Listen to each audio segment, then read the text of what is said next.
正面能量好棒我要坏掉啦。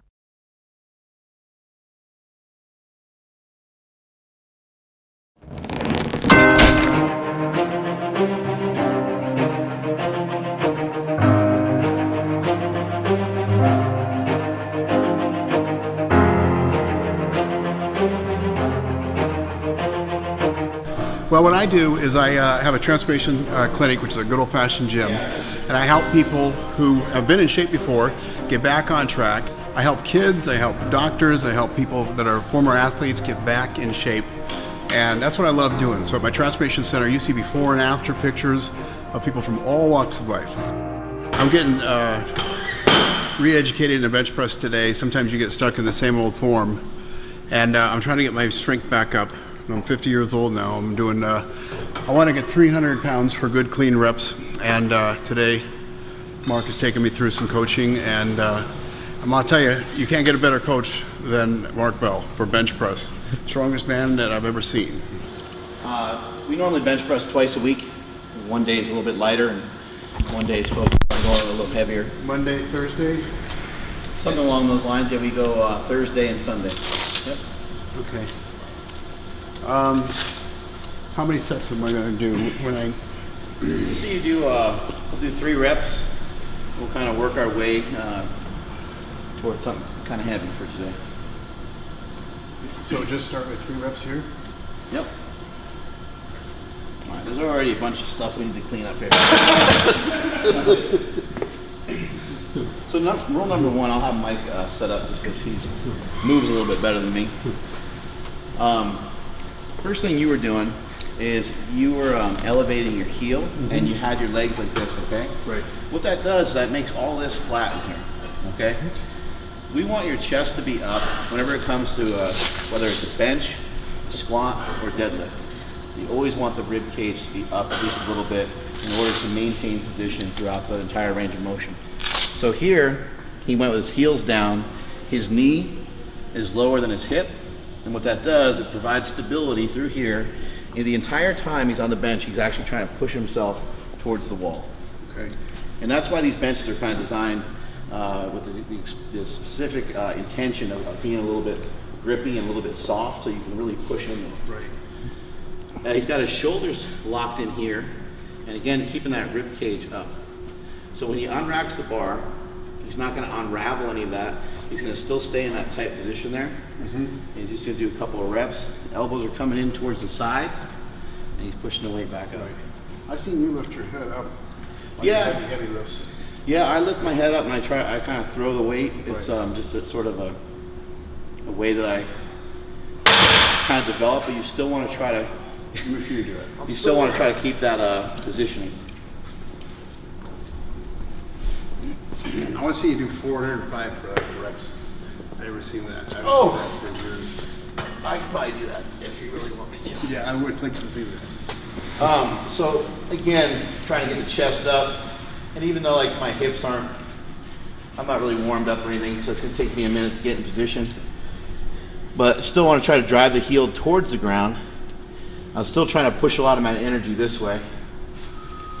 Sometimes through my warm-ups, I'll just go with a thumbless grip just because it kind of bugs my wrist a little bit to have my thumbs on the bar.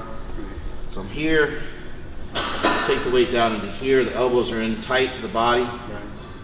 If the elbows are out, what's going to happen is you're going to have a lot of stress on your pecs, on your shoulders, and then when you get stuck, you're kind of just stuck in this range of motion where there's nowhere to go. Right. But when you're here like this and your elbows are tucked in towards your side, as you go to press up, you can flare your elbows out and still finish the lift. Right. So I'm It's always roll the bar forward to the front of the rack. That way we make sure we don't hit it. Okay. And feet flat. That looks good. Yep. Okay. Then I'm up. And Yep. I'm coming down here. That looks better already. Yep. So I'm towards here. Yep. And driving it back. You want to get that tension through your back, so you want to pull, almost like pull the weight into you a little bit. Pull the weight in. Yep, there you go, good. That's going to take a lot of stress off your shoulders too. And back. Good. This is some product placement right here, but The reason why I want to show this to you is because this is how it should feel when you're actually bench pressing. So if done correctly, when you bring the weights down, you should build up so much tension through your back that you feel like you're ready to really launch the weight. And so as you're coming down, even without the slingshot on, you should be kind of pulling with your lats, Right. and almost doing a little bit of almost like a rowing motion. And when you get close to your chest, you should kind of feel like you're going to launch the weight explosively and aggressively. So just throw this on just to get a little feel for that, how it should feel in the upper back. So it's up over the elbows there. Okay. So I want it right on the. Yeah, right there. Yep. So when I'm coming down, I want to feel it. Pull it slow. Right there. Hey, you feel all that tension? Almost Keep the like chest pull it up. down. Yep, keep the chest up. And that's the way you should feel on the bench. Because you want that range of motion to be short and efficient. Okay. Once I get down here, I want. And if you flatten out or get like this, Yeah. you're going to put a lot of stress on the shoulder. You're not going to have, you're not going to have your lats, your triceps, your pecs. Not everything's not going to be as engaged and involved. Okay. Let's have you try it without the slingshot on. Yeah, let me try it. All right. Sorry, I got some more. Don't worry about it. I'll pay the maids. Yeah. Okay, where should I grip it? Where you have it is a good grip. I usually just tell people to kind of go where they're comfortable. Right. But before we start, that move you're doing right there is good, but we Yeah. need a little bit more of that. So pick your body up and really bring your shoulder. Yeah, there you go. Bring your shoulders underneath you. Okay. And your shoulders should stay here the whole time. They should never come forward. Okay. 1, 2, 3, up. Up. Right in there, chest up the whole time. There you go. Good. 2. Let's do one more. Good. That already looks like a huge improvement from the Yeah, I can feel it. 135. I gotta get stronger, man. I gotta get stronger. So again, like for myself, I like to get myself real flat on the bench at first, just so I can feel what's sort of the wrong way to bench. So right now I'm totally flat on the bench, and now I'm going to pull myself in a position. And a lot of times, in the case of the deadlift and the bench press, we utilize the barbell to pull ourselves in a position. Even sometimes in the squat too, you're going to use the bar to kind of wedge yourself into proper position before you start the squat. Same thing here with the bench. So I'm just going to pick my upper body up, and I'm going to make sure that my lower body doesn't move a whole lot. I'm just going to try to tuck my shoulder blades into my back pocket. And then now I'm going to drive, I'm going to flex my quads, and I'm going to try to push that way throughout the entire range of motion.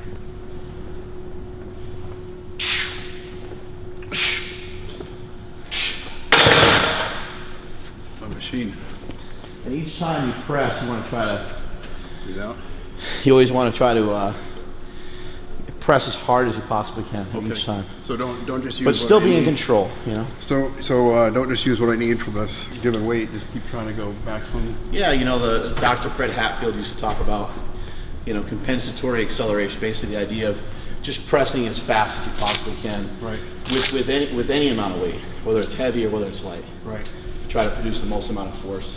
What should I do next? Let's do a 25. 275. 275. This gym feels great. Yeah, isn't it cool? Oh, you can tell, man. This is some serious. You can tell some serious lifting's been done in here, man. Yeah. You can just feel it.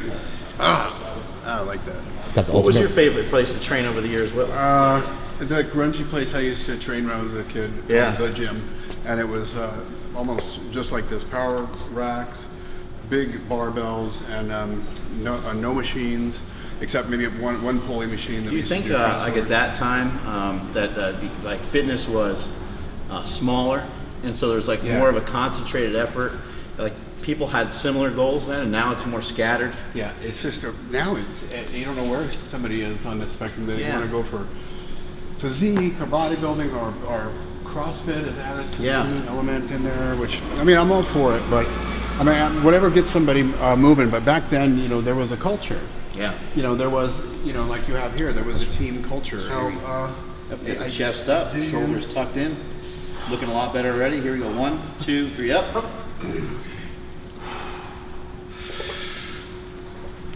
There we go. Good. Let's do one more. Nice. Very good. Good job. Get a little heavy. Yep. But I can feel what you're saying is to try to get the lats out. Yeah. Moving. Try to get the lats involved. Yeah, and once you start to learn it, especially with the lighter weights, you'll just start to feel it more and more. Right. It's the principle of practicing it over and over again the right way is going to lead you to the quickest Well, I'm result. gonna need this video to remind me how we're doing. Well, and also for your spank bank. What's that?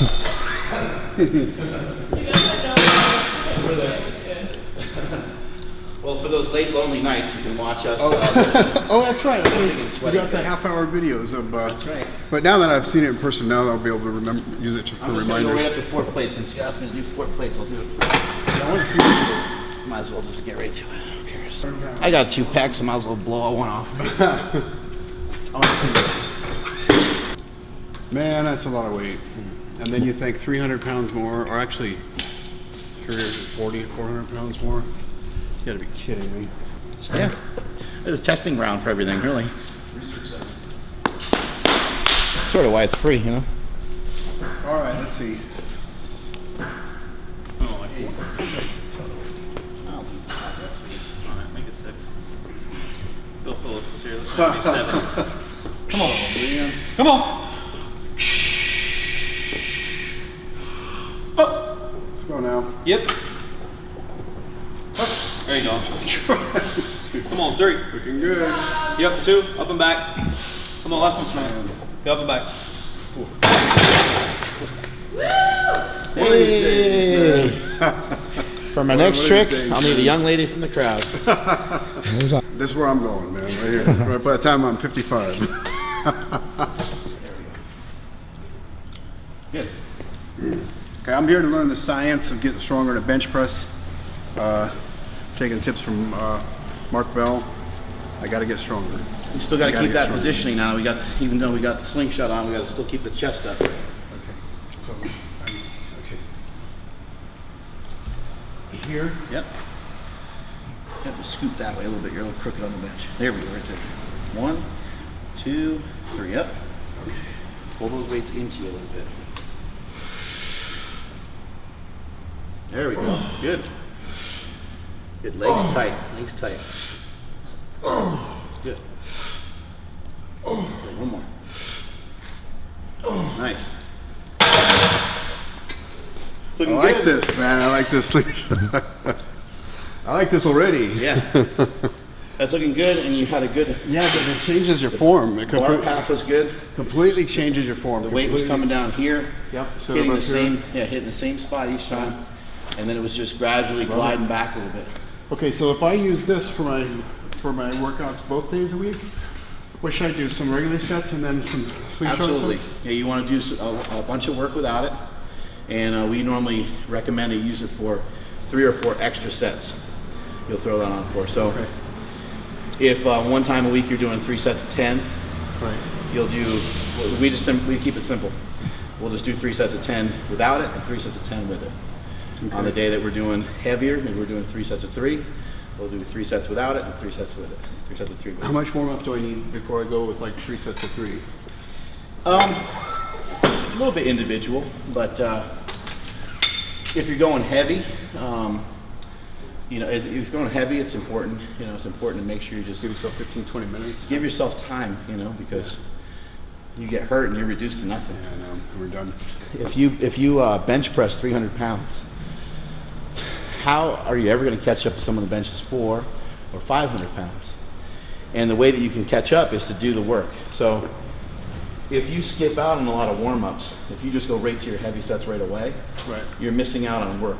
Remember in school, your math teacher would say, show me your work. How'd you get to this answer? Right. They don't want to just see that you got the right answer. They want to know how you got there. Right. Same thing is true with strength training. You have to show your work in order to get better. And so you'll have to do, in here, it doesn't matter how strong somebody is. We'll do the bar, we'll do 25 pounds, we'll do Oh, a really? plate. I mean, Okay. today we accelerated a little bit because I'm fired up. Right. But normally we take our time to get to the top sets. Right. If you can push and do some reps during your warm-up, Right. it may leave you in a slightly fatigued state for your heavier sets. Right. but it's training, and training is a process, and you're trying to always get yourself in better condition and be at a higher level of strength. So even if you're doing sets of 8, sets of 6, and so on, I think it's important to kind of push that at least a little bit in your warm-ups until you get to your final sets, even if you're doing sets of 1 or sets of 3. Again, just to get yourself in better shape all the time and get yourself in better condition. Right. Okay, I'm doing the 280, 275. 275 again, yeah. Okay. Here we go. 1, 2, 3, up. Okay. Legs tight. There we go. Nice. One more.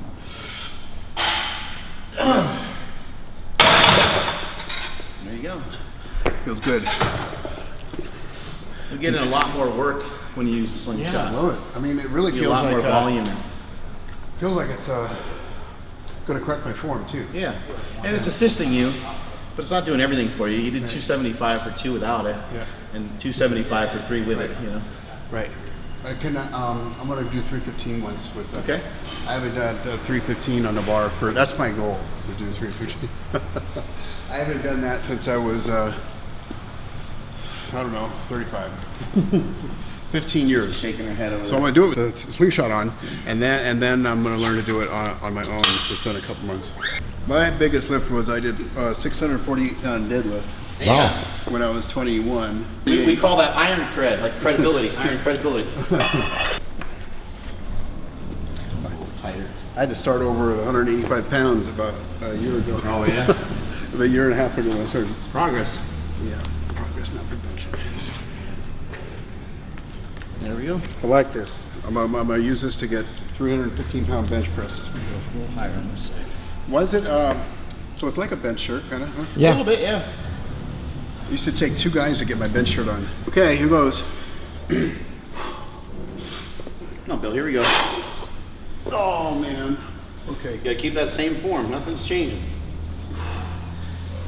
Just move this way a little bit. This way. There we go. 1, 2, 3, up. Okay. There we go. I'll give it a good push. There we go, good. One more. Yep, might as well. Nice. Hey, I got a feel for it. Yeah. I'm back, baby. I want to come here and train every week now, so I'm going to have to fly out to Sacramento again. It's not that far of a flight, right? No, I mean, for a bigger bench press, you got to understand the mindset, man. Yeah. Well, thanks for the coaching. Well, I like what you said on the podcast. Yeah. You said even when EAS was kind of at its pinnacle, you said first thing you checked was how many transformation photos came in. Yeah. I think that's really cool. Rather than checking on, let's see the sales. Well, I knew we had figured out, or I had figured out when I was doing EAS, is that the number of before and after pictures that we got, the number of successful people that sent in their kits, I said that always took care of the business aspect. Yeah, of course. Yeah. So the focus was on get more successful people, Right. do better coaching, do better motivation, do better challenges, and that everything else would take care of itself. They end up being lifers too. They end up being excited about all the products and everything else. Right? Yeah, and that's all I got into it for to begin with, because I just wanted to be a coach. Are you going to go up to 500 then today? If you want. We did that yesterday. I would love to see 500. Very inspiring, motivating. Unbelievable.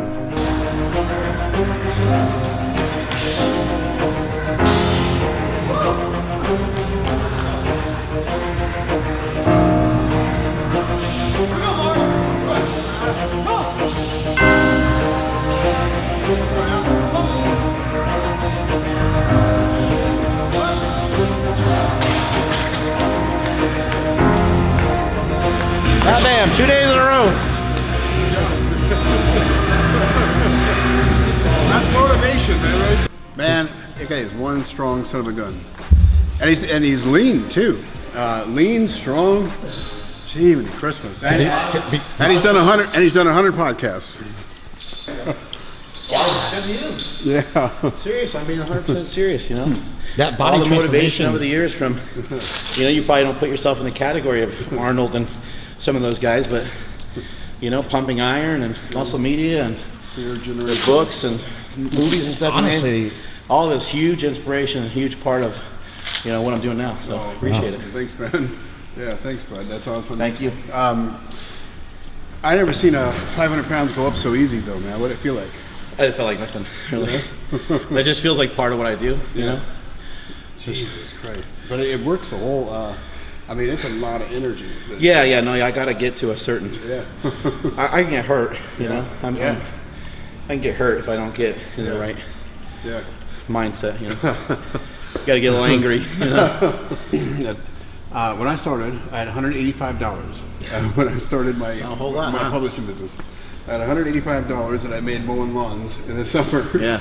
And I had this problem. I wanted to go to college and I didn't have tuition money, so I just started doing anything. Personal training, running ads, classified ads in magazines, teaching people what I knew. And then finally with the AS, the company was, you know, doing $500,000 in sales a day. Wow. And the only thing that ever made that possible is I did what I loved doing, you know, Right. and I made a business out of, you know, what I was passionate about and what I was excited about. But as soon as it isn't something that you're excited about, you get out of it, move on to something else, because it won't work. You have so many people that get into business to make money, and I've never seen it work. I mean, not in the long term, sometimes short term, but do something that you're good at, and do something that you love, and let it just build a business around it. That's the thing.